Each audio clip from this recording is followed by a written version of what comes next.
আজি আমাৰ ঘৰত দমকল এটা বহাম বুলি চেষ্টা কৰি আছো নেজানো আৰু পানী ওলাই নে নোলাই নে বহুত কষ্ট কৰি থকা হৈছে তাৰ পাছতে আকৌ এইফালে আহি গলো বৰবনতৰ ঘৰত আজি হি হেনু চৰকাৰী ঘৰ পাইছে আগৰ পুৰণা ঘৰটো ভাঙি চিঙি এতিয়া তাতে অলপ মেৰামতিৰ কাম চলাই আছে দেখিছেনে বাৰু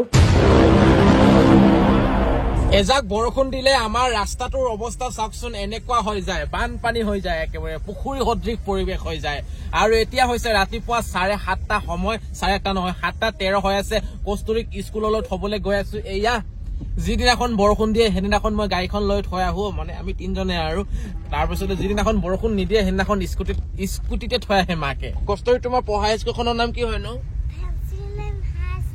এনে আমাৰ জুনাই ৰাস্তাবোৰত ভিৰ নহয় বাৰু কিন্তু স্কুল টাইম খিনিত বহুতে ভিৰ হয় কাৰণ আমাৰ জুনাই এৰিয়াত স্কুল বহুত কেখন আছে সেইটো কাৰণে একেটা সময়তে স্কুলৰ টাইম হৈ যায়তো বহুত ভিৰ হৈ যায় স্কুলত থৈ আহিলো কস্তুৰীক স্কুলত থৈ আহিয়ে গা পা ধুই মেলি এতিয়া মই মানে আলু পিটিকা কৰি আছো ভাত খাবলৈ কাৰণে এয়া চাই লওক শুকান জলকীয়া পুৰি দি দিছো কেঁচা জলকীয়া নাই কাৰণে শুকান জলকীয়া খাই ভাল লাগে বাৰু যেতিয়া পুৰি মেলি এনেকে চাটনি কৰি খাও বহুত বেছি মজা লাগে ভাতটো খাই মেলি আকৌ ওলালো কস্তুৰীক ল'বলৈ যাবলৈ এইকেইদিন মানে স্কুলৰ টাইম টেবুলটো অকমান চেঞ্জ হৈ গৈছে কেইদিনমান যে বহুত বেছি গৰম হৈছিল সেই গৰম হোৱাৰ কাৰণে স্কুলৰ মানে সময়টো ছুটি কৰি দিছিল বেলেগক নহয় মানে কস্তুৰীৰ ক্লাছক LKGৰ এটা কথাটো হ'ল সেইকাৰণে সোনকালে মানে যাওঁ এতিয়া 10:30 বাজিব হৈ গ'ল 10:30 মানে ছুটি হৈ যায় 7:30 ক্লাছ আৰম্ভ হয় 10:30 ছুটি হৈ যায় অকল সেইটোৱে নহয় আৰু এটা কাম আছে কামটো এনেকুৱা ধৰণৰ মই কৈ আছো বাৰু ৰ'ব গাড়ীখনৰ ভিতৰত সোমাই লওঁ প্ৰথমতে আমাৰ ঘৰত সিনটেক্স দুটা আছে এটা ফিল্টাৰ হয় ওপৰত আৰু তলত জমা হৈ থাকে সেই জমা হৈ থকা সিনটেক্সটো 500 লিটাৰৰ হয় সোনকালে শেষ হৈ যায় আৰু যিদিনাখন কাৰেণ্ট নাথাকে সেইদিনাখন মানে পানী নাইকিয়া হৈ যায় ব্যৱহাৰ কৰিবলৈ পানী নোহোৱা হৈ যায় খাবলৈও পানী নোহোৱা হৈ যায় সেইটো কাৰণে ভাবিছো আজি এটা দমকল বহাই দিওঁ টিপকল বহাই দিওঁ বুলি ভাবিছো সেইটো কাৰণে আহি গলো মই এখন হাৰ্ডৱেৰ দোকানত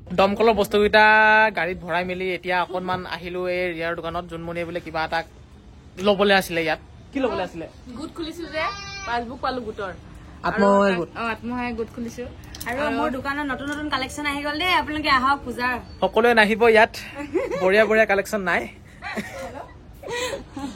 মাল ভৰ্তি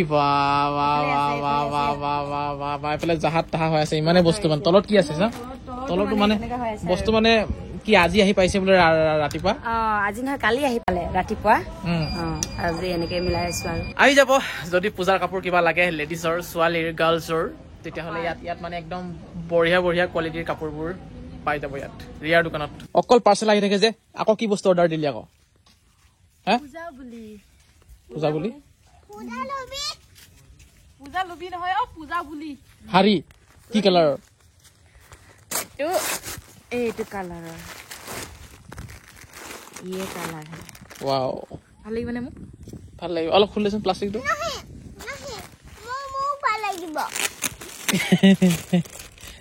তোমাক ভাল নালাগে মাকে ভাল লাগিব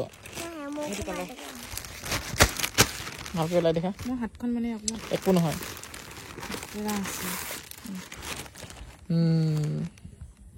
বঢ়িয়া সুন্দৰ ভালে লাগিছে বাৰু তাই দুৰ্গা পূজাত পিন্ধিবৰ কাৰণে অৰ্ডাৰ দিছে শাৰীখন বেছি দাম লোৱা নাই বেছি দামী নহয় বাৰু 740 টকা নে কিমান লৈছে দামটো কিয় কৈ দিব লাগে ন কি হ'ল দামটো ক'লে মানে কিবা কি আছিলে শাৰীখনৰ মানে মই যিহেতু শাৰী পিন্ধিব নাজানো শাৰীখনত মানে ৰেডি টু ৱেৰ মানে শাৰীখন অকল জাষ্ট পিন্ধিব লাগে সেইকাৰণে ভাল লাগিল শাৰীখন মোৰ ইমানে ধুনীয়া শাৰীখন মই এতিয়াহে চালো মানে কুচু আছে ইয়াত কুচু দিব নালাগে প্লাজৰ পিচটো এইটো ব্লু কালাৰৰ আৰু মই এইফালে ৰেচিপি এটা বনাইছিলো দালিত লাই শাক দি দিছিলো লগতে এটা আলু কাটি দিছো শুকান জলকীয়া দুটা দি দিছো আচলতে মই এইবিলাক ষ্টাইলতে খাই ভাল পাওঁ মানে এতিয়া আমাৰ দমকলৰ কাম চলি আছে মানে আমাৰ যিটো টেংকিৰ পানীটো ইয়াৰ পৰা ওলাই এইটো হৈছে এইটো দেখিছেনে ইয়াৰ পৰা টেংকিৰ পানী ওলাই ইয়াত মানে দমকলো লগাই দিম ক'লেও পাৰিলোহেঁতেন কিন্তু দমকলটো লগাই দিলে হিলি থাকে যে একদম হাৱা চাৱা ওলাই আকৌ মটৰটো পানী নোলাই দিগদাৰ হয় সেইটো কাৰণে এইটো জেগাত আকৌ নতুনকে বহা পঠিছো আজি আমাৰ যিটো এইটো 20 ফুটতে পানী ওলাই ইয়াত 20 ফুট দবাই থোৱা আছে এতিয়া ইয়াত বা কি হয় হয় নেকি পানী ওলাইছে নেকি এইটো মটৰৰ পৰা যে দি আছে পানীটো তলত যাবৰ কাৰণে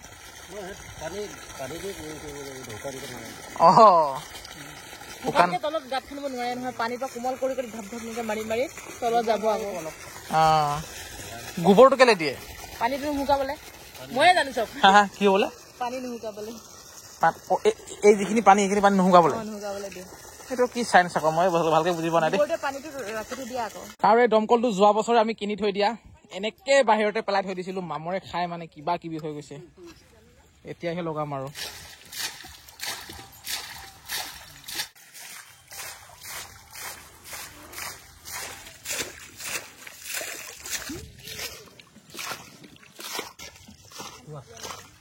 ওলাই গৈছে পানী।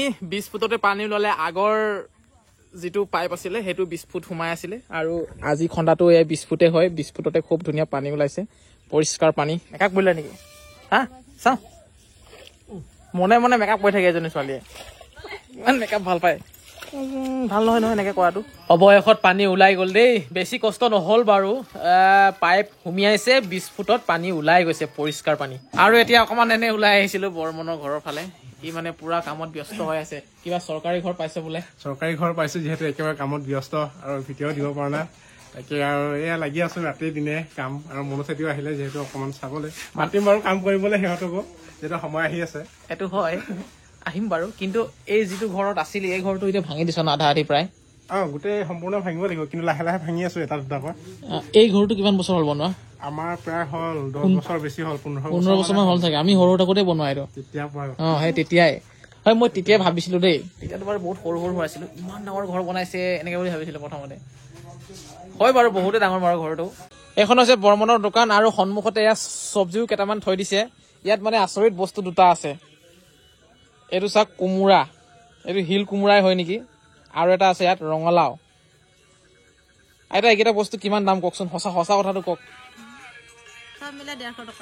এই দুটা 150 টকা। মিগাং 150 বুলি কৈছে, 200 টকা দেচোন। 200 টকা। এই মোৰ অকল 75 টকা আছে বোলে বেলেঞ্চ। 200 টকা দি দিম আৰু। ইয়াত চাওকচোন, ৰঙালাও আৰু কোমোৰা। ইমান ডাঙৰ ডাঙৰ ৰঙালাও কোমোৰা মই জীৱনত প্ৰথমবাৰ দেখিছো। চাওকচোন। আৰু এটা বস্তু আছে দেখোন, ভাল বস্তু, মাছ। এইটো কি মাছ বুলি কৈ জানো এইটো? মই প্ৰথমত ভাবিছো নদীৰ মাছ বুলি, মানুহখিনি লৈ লৈ খালে নদীৰ মাছ নহয় বোলে। এইটো সৰু সৰু কি বুলি কয়, ফিচাৰী মাছ আকৌ। ফিচাৰী মাছটো হয়, কিন্তু সৰু চাইজটো হয় ন। তোৰ মায়ে খেলি মেলি কৰি আছে নহয়। এইটো দামটো কচোন ইয়াৰ। কি হয় এইটো? কোমোৰা আৰু ৰঙালাও ইমান সৰু সৰু। কিমান দিবি? 10 টকা 10 টকা হ'ব নে কিমান? 10 টকা ললে লোকচান হ'ব। এটা 2 টকাকে ল, দুটা 5 টকা ল। ঠিক আছে বাৰু, 20 টকা দিলে হ'ব, নহলে 40 টকা দিবি আকৌ। 1 কেজি কচু আৰু এটা কোমোৰা লৈ ললো। যদি নিসিজে ধুনীয়াকে বনাই চদা খাৰ দি মেলি বনাবা, তাৰপিছত লৈ আনিবা ইয়ালৈ। এইটো কি অলপ খাম মই কচোন? যদি হাঁহ মাংস যদি পোৱা আৰু মানে খাবা, নহলে আৰু কিবাকে মিলাই খাবা আৰু তোমাৰ কথা। মই এইটো দেখা যাওক বাৰু কিহৰ লগত খাম। ইয়াতে থৈ লৈছো ধুনীয়াকে, আৰু কচুটো টোপনি গুচি গ'লো। আকৌ লগ পাম বেলেগ এটা ভিডিঅ'ত। এইটো ভিডিঅ' ইমানতেই সমাপ্ত কৰিছো।